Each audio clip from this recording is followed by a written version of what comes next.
Shalom, shalom, shalom. Hey, welcome.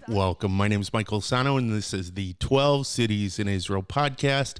I am honored to be here with Professor Rivka Carmi, the former president of Ben Gurion University, which I attended twice, and a medical doctor, and so many other things.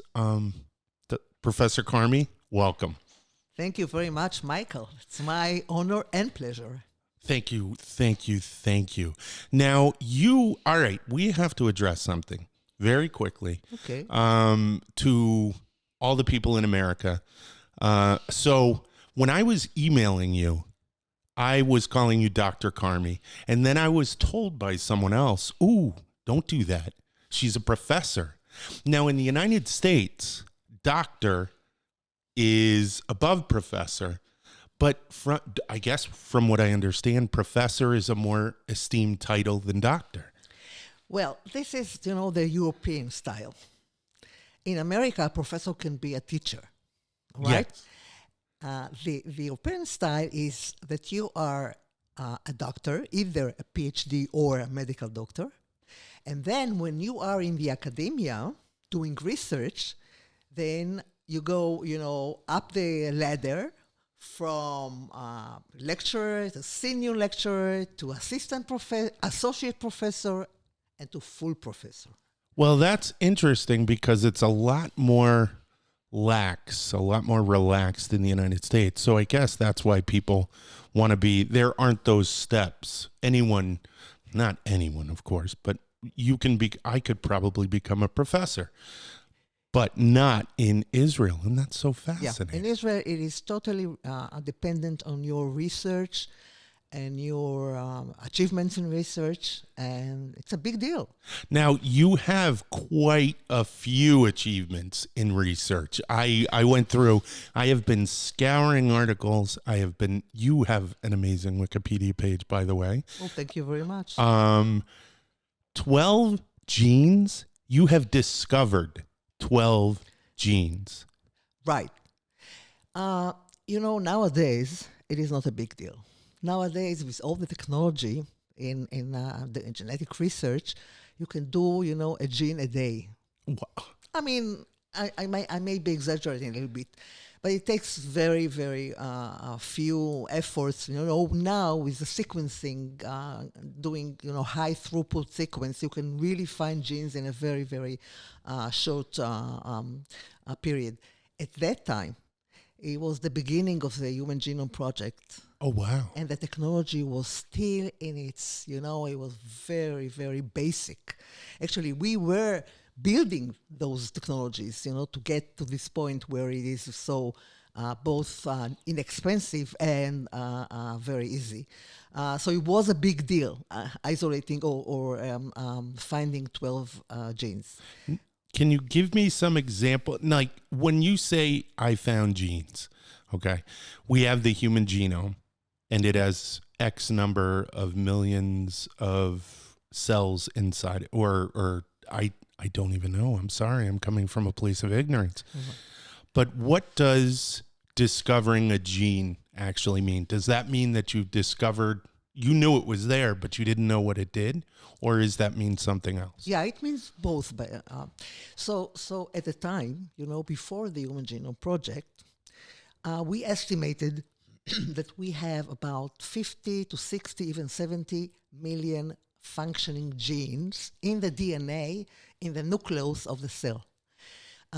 Actually, nowadays, we know that we have much less. We have around 20, maybe even less genes, functioning genes, which mean sequences of DNA that actually are the basics of production of, for example, proteins to the body. So there are only about 20,000, and all the rest is what we called at the time junk DNA. I always, by the way, say there is no way there is junk DNA, no way whatsoever. The day will come when we'll know what this kind of a DNA is actually there. Wow. So about 80% or 80,000 genes or like 90-some% of the genome is non-coding for proteins Okay. or other kind of products. So the idea was, obviously, what we saw was disease. We saw diseases, and as you probably know, my research concentrated in the Bedouin community. Yes, I wanted to ask you about Right. that. So this is a community that, because of inbred, because they are marrying within the families, first cousins, about 60% are inbred Oh, wow. marriages. They have a very considerable number of genetic hereditary diseases. Okay. And when I set my research in the Negev, I made a very conscious decision to study the Bedouin community. And then the whole idea when the Human Genome Project started was to take all those diseases that I knew already from my research before the Human Genome Project, and then try to find genes, find the places where a gene was mutated and therefore didn't function and caused a disease. Oh, wow. Okay. So that is what causes, not in all cases, but genetically, it's a mutation of the gene itself. Right. And then that causes, and it gets passed on by a family member onto their offspring. Right. That's fascinating.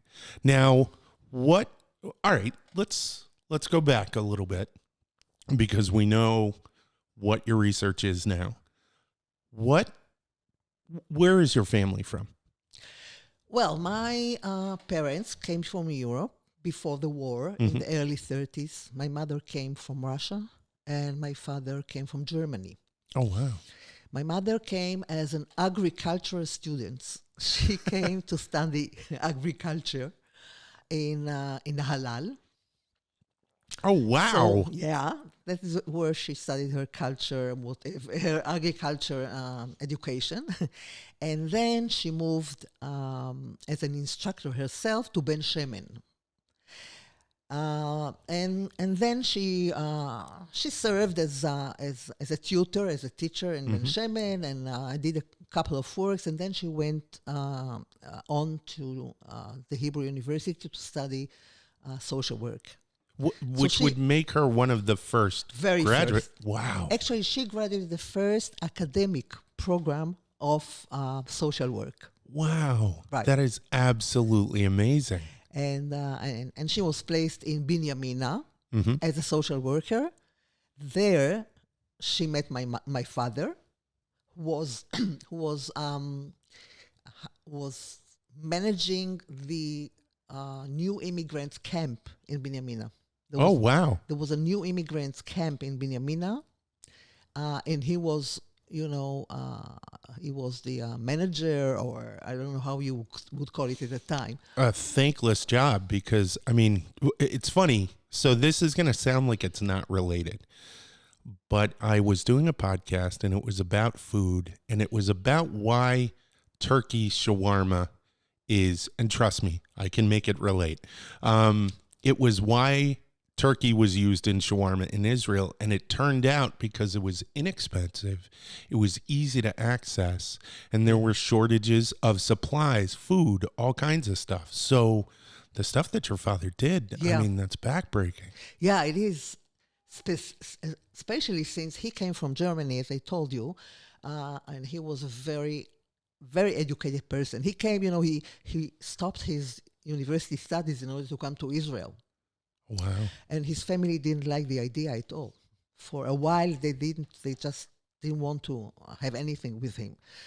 They started, writing these letters to each other only when they realized that the Nazis, came on board, and they thought that was a good idea that he left Germany. But but still, they won't leave. He was really trying very hard to bring them, but they wouldn't move. Anyway, he was an archaeologist, not professionally, but as a hobby, archaeologist, and also, in music and culture. He was a very cultural person, but he had to make a living. So, so he was a very, I would say, spiritual person that at the end really was building That's okay. Don't worry. roads in Israel, and then ended up being managing a new immigrants camp. Well, that's interesting because I almost think that that's one of the things that's becoming lost, not just in Israel, but across world society. And that is the ability to have this visceral type of, physical job, but also have this other component to yourself, this artistic component to yourself. Like, as soon as you were telling me that, the first thing I was thinking about was, and pardon me if this doesn't work, but I was thinking about Moshe Dayan. And Moshe Dayan, father of the IDF, we think of him as this superhero.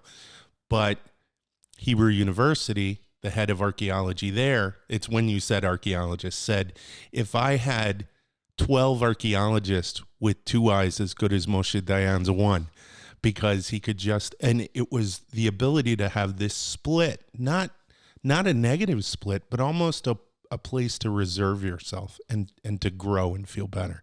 Definitely. Well, first, you know that Dayan is not in a consensus at all, because he, in a way, abused his power and his status in order to get artifacts, archaeological artifacts. Oh, yeah. No, I know about that. He is very controversial. Right. I'm not saying that your father's controversial. I apologize. Well, at that time, by the way, there was no law in Israel against that. For example, my father used to go after the rain, to Caesarea. Oh, wow. And pick coins and other kind of stuff, because the rain would just expose all those things that were very, very shallow under the sand. So right after the rain, they would go there and pick very ancient coins and other kind of artifacts, and took them, and took the time to identify them and relate them to the specific period, etc. It was a whole kind of a very, very, I would say, intellectual kind of of an activity or of a hobby. Would you say? I'm sorry, I didn't mean to interrupt you. No, I just meant to say that you're very right.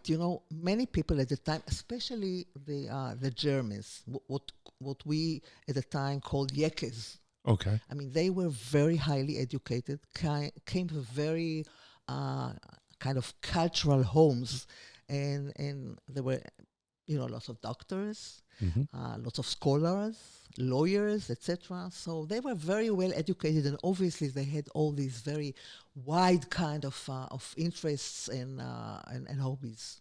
But they were also chalutzim, which is fascinating, that they can have both of these going on. Right, there is one picture that I like the most. My father, he was a tall man, but very thin and delicate. So him, with huge hammer, and you see in somewhere, I don't know where, actually building a road. Wow, that's amazing. And in that environment, you were brought into an academic, or your parents decided that there was an academic need for you, and you moved on. Well, not really. I mean, it was my own decision. Oh, all right, good. No. Absolutely, yeah. Well, at home we always cherished, studies and education, and but I lost my father when I was very young. I'm so I was sorry. I was 14 at the time. It was years and years ago. So I didn't really enjoy him as a role model, as an academics role model. He was role model in any other kind of aspect, but not in. But I was always into studying and education. I loved specifically, the what we call today STEM. Yes. I mean, science and technology. So the environment was there, but it was a very kind of what can I? Nobody had to tell me Well, to study or you have to have, an academic career. And, my mother, of course, I mean, she was a role model in that regard. She had a career and she was, a working woman.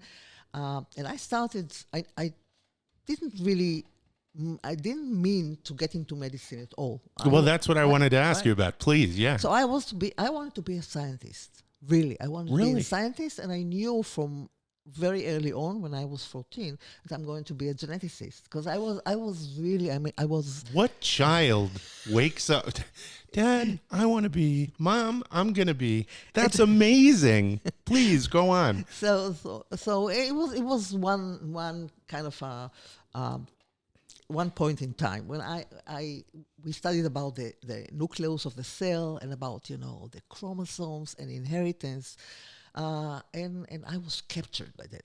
Wow. So I knew that I was going to be, and so when I finished my army duty, I went to study biology. Do you mind if I ask, what did you do in the army? Oh, sure. I was discharged as a captain, and all of my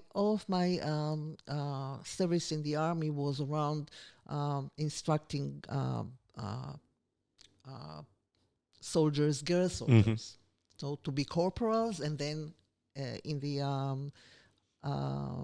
officers course. At the time, girls and boys did separate courses. Oh, okay. Today they are doing it together. So I rose to be, to the point, to the status of the officer or the commander officer of a girls officer course. So you've always had this drive. I'm going to be a scientist. I'm going to be an officer. I'm going to be. Absolutely, that's for sure. I was always, trying to do my best, and my best. The best for my country, by the way, because, we were, I wouldn't say brainwashed, but as children, we were always told, think about what you can do for your country. Think what you can contribute to your community, yeah? And so this was the way I was raised, both at home, but also at school. Wow. So obviously, we all did. And only few of us really, went all the way to do that. But the general discourse at that time in Israel, excuse me, there you go, was that there is a meaning for our existence. We have to contribute to the country. Country is still young and very prone to all those kind of risks. But what I wanted to tell you that. I went for the first year after that, I went to study biology, life sciences. And at the end of that year, I decided to move to medicine. Oh. And when I came to my mother and I told her that I'm going to change it into medicine, first of all, she was very surprised because I never taught, I never spoke about it. But then she said, I don't think medicine is a good profession for a woman. Wow. And I was like, wow, I mean, you are a career woman. What do you mean by that? And she said, as a biology teacher, and when you finish biology, you'll probably be a teacher. I mean, she didn't even think about me being a scientist. You'll be a teacher and you'll have, those vacations and, very good vacations for a woman to have a family and raise kids, etc., etc. So, and I said, oh, no way. But what I came to tell you is that it wasn't like I was pushed, Yeah. to all those achievements. This was all your drive. Absolutely. This was all you. Absolutely. So you then became a doctor. And can you tell me about the path? So you became a doctor, but then you wound up doing research. Right. Well, I wound up doing both. Oh, okay. Doing both. So when I finished my studies, my medical studies in Jerusalem, I moved over to the Negev. Yay! And a very meaning and a very significant factor in deciding to do that was ideological. Wow. I mean, I really wanted to go to a place where I can make an impact in medicine. All right. Wow. Okay. And also the medical school at the time was very young, only 2 years, and I was very much attached to the philosophy ideology of that school, of being community oriented, seeing the patient in the center rather than the medical diagnosis. Oh, wow. By the way, that was the way I was educated in Jerusalem, in the Hebrew University Medical School. It was more about, the intellectual kind and research aspect of medicine rather than the patient. So I really like the idea that the patient is the center, the patient, the family, the community, rather than the disease. So you treat a human being, not a diagnosis. Wow. Treating a diagnosis is a very challenging kind of thing intellectually. If you think about, you have to find the exact diagnosis. It's very, very, it's a huge challenge. But at the end of the day, it is a patient that you are treating. So I was very attracted to this kind of medical school. So it was a decision to go to the Negev. So I did my residency in pediatrics. Oh. And then I moved to be a little bit more active. I moved into neonatology and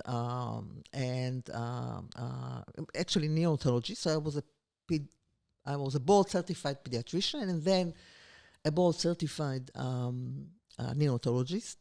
But at the end, it was about genetics. So I did my fellowship in genetics in Harvard Medical School. Wow. Holy cow. Right. Kol hakavod. Yeah. Good job. And it was very, I wanted to do it there because, I thought that I need this exposure to the beacon of medicine, of medical education, and not to genetics at the time, by the way. But other than that, I wanted to be really, in a very kind of known and appreciated kind of medical school. And I came back and then I did it all together. I did, the clinical work together with the genetic research, which at the time, before the human genetic genome, was only a matter of, observing and identify a disease. By the way, you probably did some reviewing of what you have there in the Wikipedia. I was describing a disease, a syndrome, which was called after me. So there is the Carmi syndrome. How does that feel, though? I mean, do you want to be known after, but you want to be known for the work? So I didn't want to be known, and I didn't want to be associated with the disease. Yes, I'm sorry. But this is the epitome. Yeah, it absolutely is. In medicine, you want a disease on your name, or some kind of a disease phenomenon after you. Yes. I didn't want it. Never. I didn't do anything. To push it forward. At a certain point, somebody said, in a convention, I wasn't there. But your work spoke for all of it. So before the human genome, I just described what we call the phenotype, what you see, what is exactly the disease and how it is being depicted in all kinds of examinations when you do. Either you see into the tissue itself or imaging, etc. And you describe it. And then after the Human Genome Project, I decided to find the genetic basis to those diseases that I first described. Wow. So it is very, very, my research career in genetics was very interesting. So I'll give you 2 examples, all right? Please. So the one example is the disease that was called after me, Carmi syndrome. And it took us almost 20 years to get to the gene. Wow. That is causing this disease. It took some time because, the technology wasn't there. So we had to follow the technology, and then at the end, about 20 years later, we found a gene, and obviously we published all of it. And then there was another disease that I called TAS, Okay. the thoracic abdominal syndrome. But let's be very simple. And so the TAS was a very kind of straightforward. I described it. I said it is on the X chromosome. And, I brought all the evidence to show that it was on the X chromosome. So I was sure that within a year or two, I'm going to find the gene, because I didn't have to look at all the chromosomes in the cell. You knew where it was. I knew exactly the chromosome. I said, that would be very easy.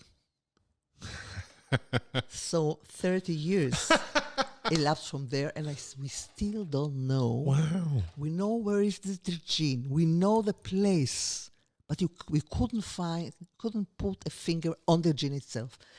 So it shows first how wonderful was the way. I mean, realize or describe a disease that nobody knew before.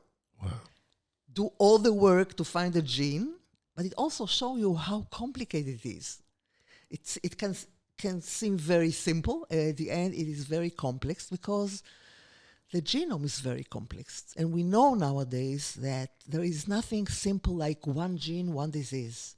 Wow. What we thought when I studied genetics, it was one gene, one disease. Oh, this is not the thing anymore. And it is, the whole regulatory procedure is so complex. So I have two diseases that I described for the first time in the world. One, we have the gene, and the other one is still there. And, I may be... You'll get pass away from the world without knowing the gene. You'll get it. You promised me. I promise. So you've gone from all of this research, which is you could have stopped there. You had an amazing career as a researcher. You were a doctor, a medical doctor, but you didn't stop there. You did not stop there. Yeah. And on top of that, you had women's programs that you initiated within the Bedouin community no, feel free. If you want to open it, that's fine. It'll make noise. That's fine. Neviot. Oh, yes. I'll do it. No problem. Sure. So you had women's programs among the Bedouins. Did those happen during all of this time, or did they happen later? In fact, it happened in parallel to everything. Because, my research... Where did you find the time? Well, now, in hindsight, I don't know. I did in parallel, at least 3 kind of careers. I had a clinical career. I had the research career, the scientific career, and I had an administrative career because I was in the medical administration for years, So 3 kind of careers in parallel, and and some family kind of life. And people say to me, "Oh, did you pay? Did you have a toll? Did it take anything?" And I said, you always have to first set up priorities and then be ready to pay some tolls, right? Anyway, so my research was in the Bedouin community, and I spent hours and days in the community. Wow, that's amazing because it is such an insular community. It's such a community that trust is meted out only to a few. Wow, you're very right. So first of all, I had a partner, and a Bedouin pediatrician with whom I was doing all that research. And he was the one, obviously, that opens the door and introduced to me, the culture, the various sensitivities in the community. It was very, very... so he was the one that opened the door. But then later on, because we were spending a lot of time with the families, so obviously some of it was very focused on the research. But some of it was also, social. Yeah. We were socializing with them, and it was very interesting. And then I came across this notion, very deep notion, that the problem in the Bedouin community was education, and especially education of women. Because although the women are very low, excuse me, on the social ladder. You know, women are after children. I mean, they are the lowest in the Wow. social ladder. I didn't know that. Yes. Although for that, they were the movers, and they are the movers and the shakers. You know? They are not in front. I mean, they are at the backstage, but they make all the decisions, you know, for the kids to go to the doctor, for the kid to be immunized.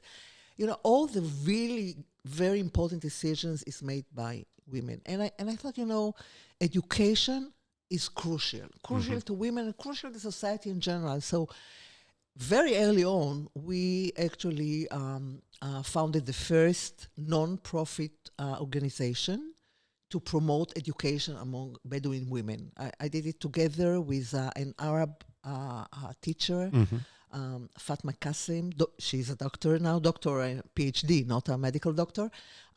She is an Arab from the north, a teacher. And together we found this non-for-profit organization. By now, there are like hundreds of women that already went through this kind of training Wonderful. that we designed for them. Many of them are already professionals because we go back 25 years, and it is still there. And the ones that are operating now are Bedouins. So they are So they've taken over the mantle and right. adopted their own health. Exactly. So there are now more. I'm very glad to say that there are more non-profit organizations now to increase or to promote education in general and also women. By the way, there are more women in the university now, Bedouin women than men. Oh, wow. And they're obviously much more successful. Well, it's interesting, your trajectory, because you wound up coming to the Negev and you took it upon yourself to care for and understand the importance of the Bedouin community in this area. And that's something in some of the biographies that I've read of Ben Gurion, that was something that he may not have been okay, but he understood that this land was traveled across for millennia by the Bedouin. And there were not concessions, but there were things afforded to the Bedouins, allowances for use of land for traversing and so Right. we have something that goes from all the way back to then to you, and that's cool. That's so neat. I'm so impressed by that. Yeah, and you know also we have to admit to it that the Bedouin are still underprivileged. I mean the government of Israel, by the way, all governments from 48 did not actually provide in a very generous and obvious and I think also very systematic way to the Bedouin community. I mean, they are still a community in transition. I mean, for years they were roaming about. This was about the Bedouins. Bedouins didn't have any loyalty to the country that they were there, and they had all of a sudden to change everything. They had to go into organized cities, and only half of them are now in organized cities. But for them, it was like going to a different planet. Oh, I'd And imagine. it wasn't done in the right way. It was totally not done in the right. Now, the government is putting a lot of money, etc., but still, so I also identified with the barriers and the issues that are absolutely endless. I wouldn't say indigenate, but I'll use this word, that needs a very special kind of need to be addressed in a proper way, and they weren't. So I became some kind of an advocate as well. That's Not only tremendous. the education, but other things as well. The culture, social, all Right, of it. Yeah. right, exactly.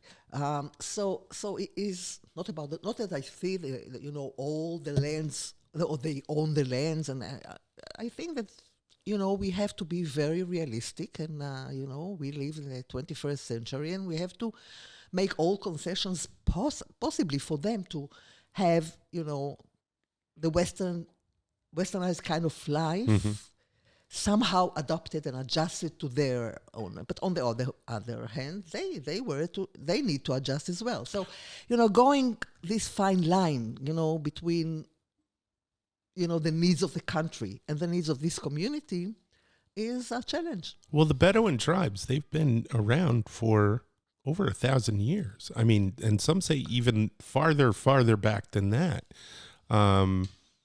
So a notion of them traversing the desert is something that goes way, way back. Right. And but the need of the country was, for example, for land for military drills. Israel is a very small country. Yeah. And part of the Negev had to be used for those kind of drills. So it was a need to confiscate some of the land, in order to be able to provide the IDF with the means to defend this country. So obviously, Bedouins had to move from one place to the other. So this is what I meant, fine line between the needs of the country, the security of the country, etc., and, providing a community with the means to make a living. And rather than use an understanding voice, it was more, no, you go that way now. But no, you go, and I totally understand that. It's in no way, shape, or form an ideal situation. But as you say, people are advocating now on their behalf and making inroads in order to make things better for them? Yes, definitely. In health, in education, everything. But this is like, their needs are endless. Yeah. The birth rate is very high. Mm-hmm. The average non-educated family, we showed it very clearly that 2 academic parents, the couple are educated, yes, number of children goes down. But the average is about 6, over 6. That's a lot of kids. And also there is a phenomenon that we are trying to deal with, and it is very, very challenging, of polygamy.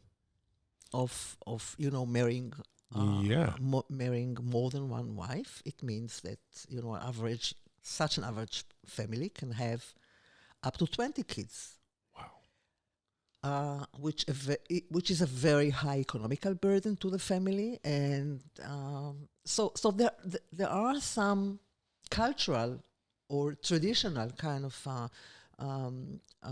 way of life in the Bedouin community that are challenging in terms of, how in a very humane and empathic way to solve. And you're a part of that. That's awesome. Or you've been a part of that. Are you still a part of that? No.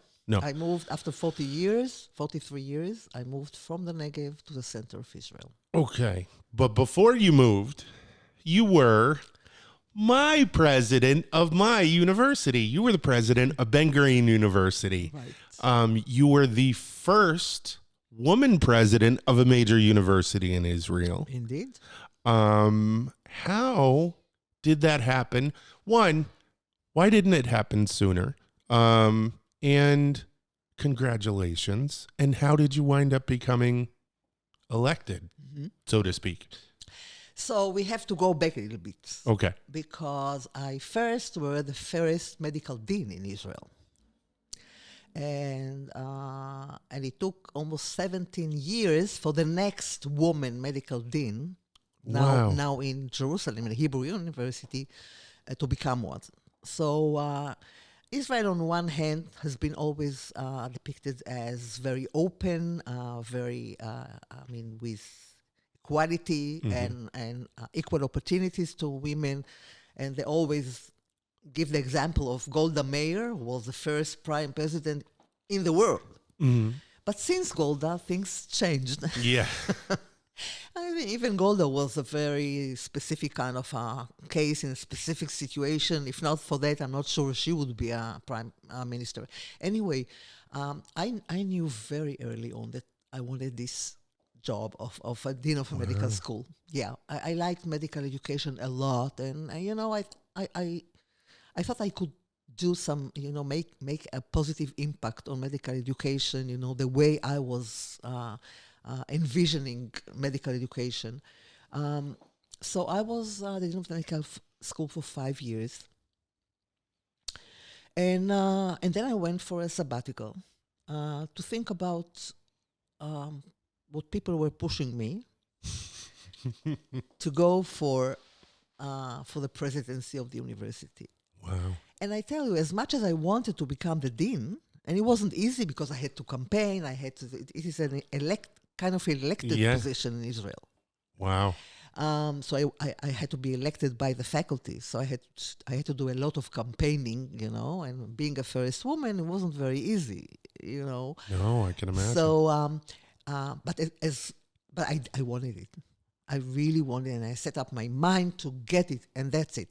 But I didn't really want to become a president. Oh, wow. No, because I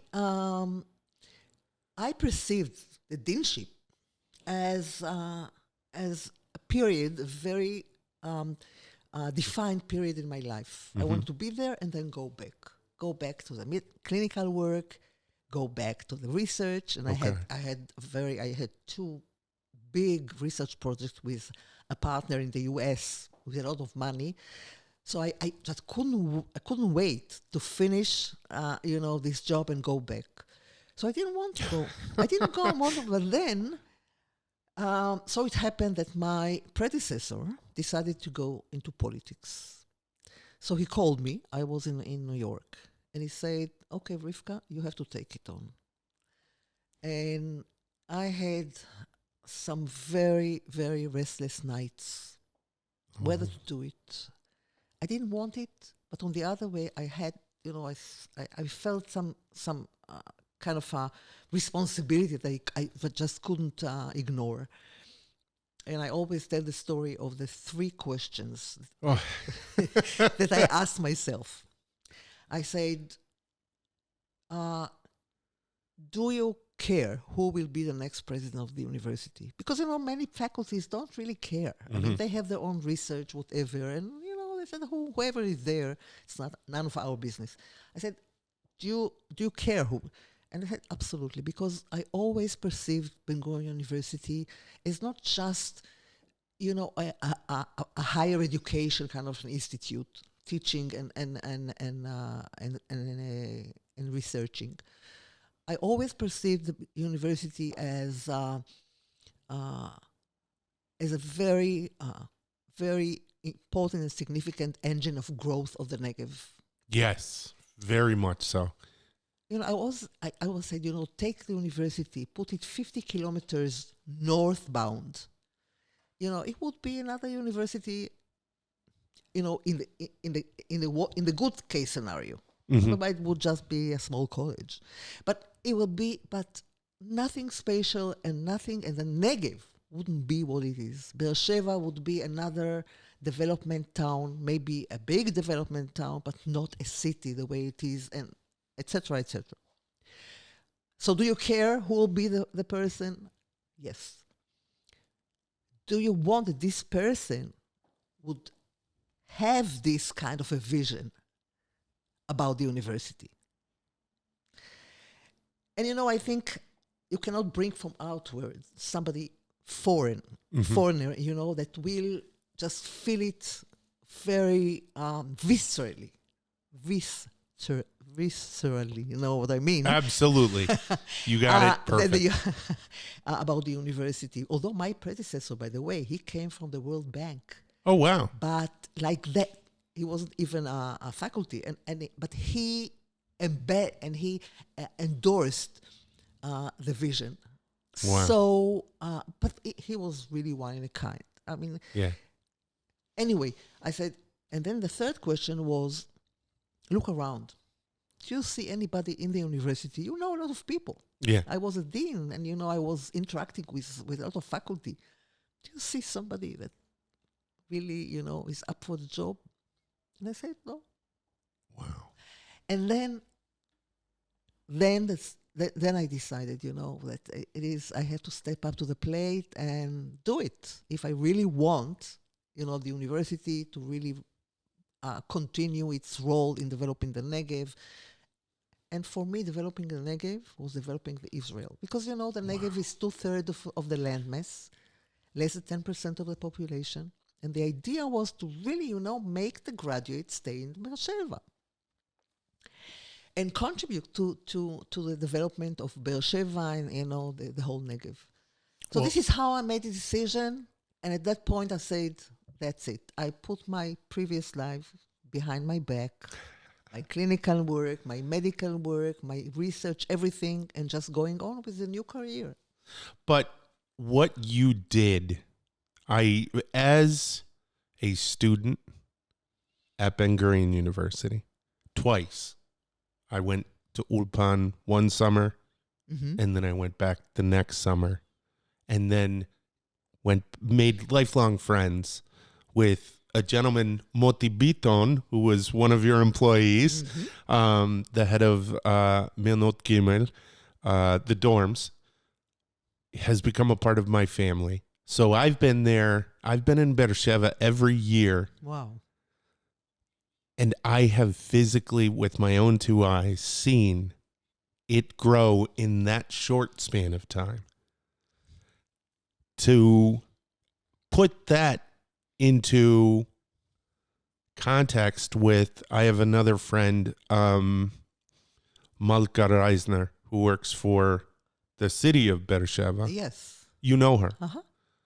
I know Malka. And to hear her speak of when her and her sister first arrived and how the city has grown since you helmed that amazing university. Thank you. Thank you. Thank you. Well, thank you. No. Thank you. I'm very proud. I'm very proud, first of all, of the university. And I'm proud about, the achievements. It wasn't at all easy. It was really very difficult. And take into account that we had 3 operations in those years in the South. Yeah. At least 2 of them were absolutely wars. I mean, with troops getting, into Gaza, etc. So taking into account, the environment that I was functioning there, I think the achievements are really tremendous.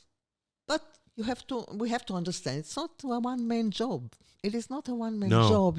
It's a wonderful team of people that are really devoted and dedicated, and they come to work as a mission. It's not just a place to come to work, but a vision, an idea that they have to fulfill. I was very fortunate, and now in hindsight, I was very privileged. I'll tell you, because definitely I had a lot of very interesting periods in my life, but obviously those last 13 years were the epitome of doing something very, very meaningful and challenging and enjoying as well.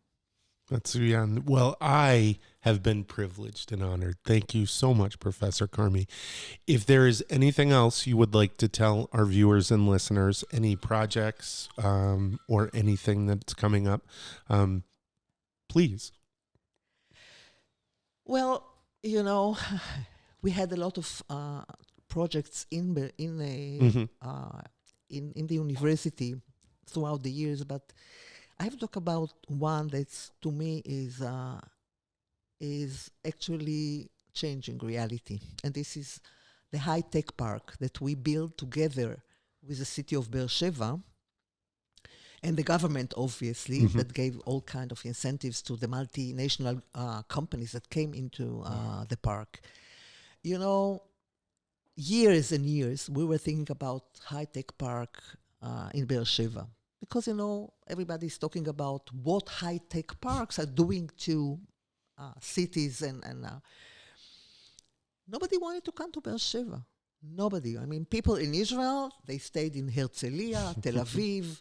You know, in the good cases, they went to Haifa as well. Nobody wanted to come to Be'er Sheva. I said, what are we going to do?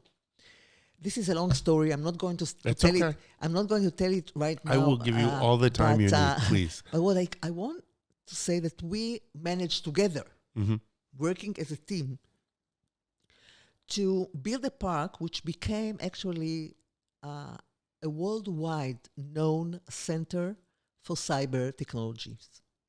So the cyber capital of Israel is in Be'er Sheva. Now, at the time, we didn't even know what cyber was. You know, about 12 years ago, if you would type cyber, you would get a red line underneath saying there is not such a word in the dictionary. Now everybody is talking cyber, and rightfully so, because, you know, everything is connected, everything is on the internet, everything is in the cloud, everything. Water, electricity, banks, hospitals, universities, name it. And cyber protection is needed everywhere. And we managed to create a very significant kind of an entity in that park. So there is the National Center for Research of Cyber Technologies. So, they come all the time coming with new ideas and new devices as well to protect the cyberspace. And also, secondary to that, the government has decided to put what we call the CERT, the Cyber Emergency Response Team. I've heard about that. I read about that. Wow. So the first responders to a cyber attack on critical infrastructures like electricity, water, banks, hopefully hospitals will be included in the definition of critical infrastructure as well. It resides in that park. Wow. And you did that? And yeah, so this is something which is really amazing because we start from nothing, just, you know, from bare sand over there to really build something very, very significant. Perfect. Well, it has been a pleasure, Professor Carmi. And thank you so much for joining us on the 12 Cities in Israel podcast. Well, thank you very much for having me. Thank you. All right, that's it. תודה רבה, להתראות ויאללה ביי. פנייך מה יפות, מנועזת עד באבות, מבטך שולח להבות, נהרות לא יאכלו חוות, עזה וביישנית, רכה ועקשני, גסה וחושני. תמיד עוקצת כמו מלכת דבורים מעבדך מזמינה אך בסוף הורגת כמו שאת בונה כך הורסת דוניה דוניה דוני דוני דוני דוניה דוניה דוני דוני דוני דוניה